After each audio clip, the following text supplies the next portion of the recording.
जय शिवराय मंडळी, मी तुमची लाडकी प्रगती। तर तुम्ही बघू शकता आता एवढा सुंदर पाऊस पडला आणि मी सुद्धा थोडासा पावसाचा आनंद घेतलेला आहे, भिजलेली आहे, खूप छान वाटते। आणि हे वातावरण तुम्ही बघू शकता की एवढं सुंदर वातावरण आहे की लोक दुसरीकडे भंडारदरा असेल किंवा लोणावळा असेल विविध ठिकाणी पाण्याच्या हिरवळीच्या की बघायला जातात वातावरण, पण हे वातावरण आपल्याला गावाकडे भेटते। मला सांगा आता हे वातावरण तुमच्या शहरामध्ये मिळेल का? पण आमच्या गावाकडे सहज बघायला मिळतं। पण ह्याच्याच पलीकडे बघितलं ना आमच्या शेतकरी बांधवांचे खूप वाईट हाल चालले आहेत की लोकांनी कर्ज काढून किंवा उधारी काढून पैसे घेतलेले असतात आणि त्यांनी मूग उडीद लावलेले असतात आणि काही लोकांचं वापसा न झालेलं, काही लोकांनी पीक सुद्धा लावलेलं नाहीये तुम्हाला सांगायचं झालं तर।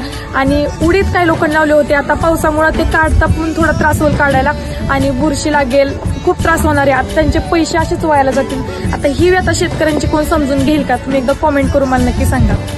बाकी वातावरण बघा एवढं सुंदर झालेलं आहे वातावरण, एकदा वातावरण दाखवते.